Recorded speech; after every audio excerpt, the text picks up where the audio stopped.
नमस्कार। आज हम भारतीय इतिहास के एक ऐसे दौर में चल रहे हैं जिसने सचमुच सब कुछ बदल कर रख दिया था। ये कहानी है राजाओं की, किसानों की और उन पहले पहले नगरों की जिन्होंने हमारे उपमहाद्वीप की नींव रखी। लेकिन जरा सोचिए, एक ऐसे इतिहास को कैसे समझा जाए जिसकी भाषा, जिसकी लिपि सदियों पहले गुम हो चुकी हो। सोचिए, सामने पत्थर के शिलालेख तो हैं, पर उन्हें पढ़ने वाला कोई नहीं है। ये एक बहुत बड़ा रहस्य था, एक बंद दरवाजे जैसा, जिसके पीछे एक पूरा का पूरा साम्राज्य छिपा हुआ था। तो चलिए इस ऐतिहासिक जासूसी कहानी की गहराई में उतरते हैं। हमारी पहली पहेली, ये प्राचीन पत्थर के शिलालेख। इन पर कुछ लिपियां खुदी हुई थी, लेकिन वो क्या थीं, उनका क्या मतलब था, किसी को कुछ नहीं पता था। वो बस बेमतलब निशान थे। और फिर 1830 के दशक में कहानी में एक हीरो की एंट्री होती है, James Prinsep. East India company की टकसाल में एक ऑफिसर। सालों की कड़ी मेहनत के बाद उन्होंने आखिरकार ब्रह्मी लिपि को डिकोड कर ही लिया। ये कोई छोटी मोटी बात नहीं थी, ये वो चाबी थी जिसने भारत के प्राचीन इतिहास का ताला खोल दिया था। अब जैसे ही प्रिंसेप ने इन लिपियों को पढ़ना शुरू किया, एक चीज ने उन्हें बहुत हैरान किया। इन शिलालेखों में बार बार एक राजा का जिक्र आ रहा था, पियदस्सी। इसका मतलब होता है देखने में प्रिय या मनोहर मुखाकृति वाला। लेकिन ये पियदस्सी था कौन? इतिहास की किताबों में तो ये नाम कहीं था ही नहीं। इस पहेली का जवाब मिला बौद्ध ग्रंथों में। वहां लिखा था कि महान मौर्य सम्राट अशोक को प्ययदस्सी की उपाधि भी दी गई थी। और बस अचानक से सब कुछ जुड़ गया। वो खामोश पत्थर अब बोलने लगे थे। वो पत्थर अब इतिहास के सबसे महान सम्राटों में से एक अशोक महान की कहानी सुना रहे थे। जरा इस टाइमलाइन पर एक नजर डालिए। अशोक का शासनकाल था लगभग 270 ईसा पूर्व, और प्रिंसेप ने उनकी लिपि को कब समझा? 1838 में। मतलब 2000 साल से भी ज्यादा का फासला। 2000 सालों तक अशोक की कहानी, उनके संदेश, सब कुछ इन पत्थरों में कैद थे और उन्हें पढ़ने वाला कोई नहीं था। अब सोचिए ये खोज कितनी कितनी बड़ी रही होगी। तो ठीक है, अब जब ये ताला खुल गया है और हम इन अभिलेखों को पढ़ सकते हैं, तो सवाल ये है कि ये हमें कैसी दुनिया दिखाते हैं। ये हमें एक ऐसे दौर में ले जाते हैं जब भारत में कोई एक बड़ा साम्राज्य नहीं था, बल्कि कई शक्तिशाली आपस में मुकाबला करते हुए राज्य हुआ करते थे।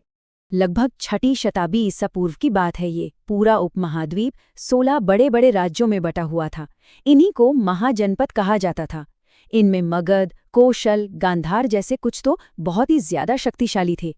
ये एक तरह से सत्ता के लिए लगातार संघर्ष का दौर था। और एक और दिलचस्प बात, ये सभी महाजनपद एक जैसे नहीं थे। ज्यादातर में तो राजतंत्र था, मतलब एक राजा का शासन।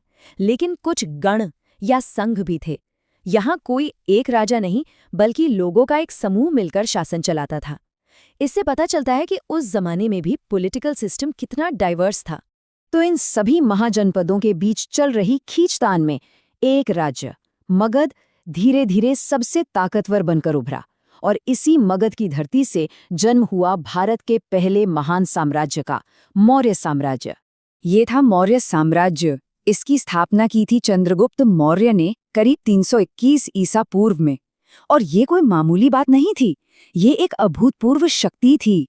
ये भारत का पहला ऐसा साम्राज्य था जिसने उपमहाद्वीप के इतने बड़े हिस्से को एक झंडे के नीचे लाकर खड़ा कर दिया। और ये साम्राज्य वाकई में बहुत विशाल था। राजधानी थी पाटलिपुत्र, जिसे आज हम पटना के नाम से जानते हैं। पर इतने बड़े साम्राज्य को सिर्फ एक जगह से चलाना तो मुमकिन नहीं था। इसीलिए तक्षशिला, उज्जैनी, तोसली और सुवर्णगिरी जैसे बड़े बड़े प्रांतीय केंद्र भी बनाए गए थे। मतलब एक बहुत ही ऑर्गेनाइज्ड एडमिनिस्ट्रेटिव सिस्टम था।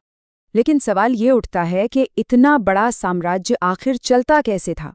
क्या थी वो ताकतें, वो सिस्टम्स जिन्होंने इसे एक साथ जोड़े रखा?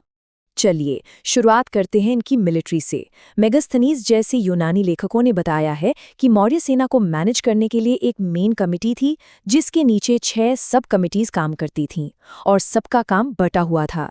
एक कमिटी नेवी संभालती तो दूसरी ट्रांसपोर्ट और सप्लाई। बाकी 4 पैदल सैनिकों, घोड़ों, रथों और हाथियों के लिए थीं। सोचिए कितना जबरदस्त और व्यवस्थित सिस्टम रहा होगा। अब इतनी बड़ी सेना और इतनी बड़ी आबादी, इनका पेट भरने के लिए एक मजबूत इकोनॉमी तो चाहिए ही थी, और इस इकोनॉमी की रीढ़ थी खेती, जिसमें एक तरह की क्रांति आ चुकी थी। कैसे? पहली बात, लोहे की फाल वाले हल का इस्तेमाल होने लगा था। दूसरी, धान की रोपाई की तकनीक आ गई थी, जिससे पैदावार कई गुना बढ़ गई। और तीसरी, कुओं, तालाबों और नहरों से सिंचाई का नेटवर्क बन गया था।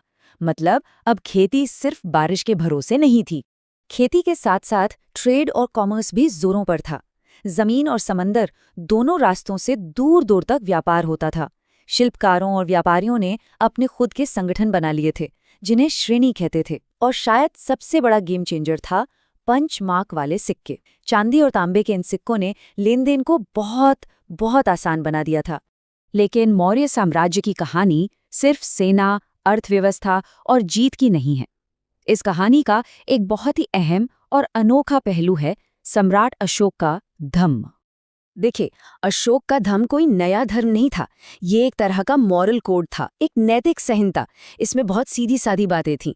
बड़ों का आदर करो, सन्यासियों और ब्राह्मणों को दान दो, और अपने दासों और नौकरों के साथ भी अच्छा बर्ताव करो। कुल मिलाकर इसका मकसद एक शांतिपूर्ण और सामंजस्य से भरा समाज बनाना था। और यहीं पर हमारी कहानी घूमकर अपनी शुरुआत में पहुंच जाती है। याद है वो शिलालेख? अशोक ही वो पहले शासक थे जिन्होंने अपने संदेशों को इस तरह पत्थरों पर खुदवाया। क्यों? ताकि उनकी प्रजा, उनके लोग इन्हें पढ़ सकें। उन्होंने धम्म के अपने इस संदेश को पूरे साम्राज्य में फैलाने के लिए ही इन शिलालेखों का इस्तेमाल किया था। सिर्फ इतना ही नहीं, उन्होंने धम्म महामात्य नाम से स्पेशल ऑफिसर्स भी नियुक्त किए। इन अधिकारियों का काम ही यही था, पूरे साम्राज्य में घूम घूम कर लोगों तक धम्म का संदेश पहुंचाना, ये पक्का करना कि लोग शांति और अच्छाई के रास्ते पर चलें। तो कहाँ वो खामोश पत्थर और कहाँ ये एक पूरा साम्राज्य जो फिर से खोज लिया गया? अतीत की ये कहानी असल में खोज की ही तो कहानी है। ये हमें दिखाती है कि कैसे लगन और जिज्ञासा हमें इतिहास की वो पन्ने भी पढ़ा सकती है जो सदियों से बंद पड़े थे। और आखिर में एक सवाल, अगर कुछ बेजान पत्थर हमें 2000 साल पुरानी इतनी बड़ी कहानी सुना सकते हैं, तो जरा सोचिए, इतिहास में अभी और कितने ही रहस्य दफन होंगे जो बस अपने खोजे जाने का इंतजार कर रहे हैं।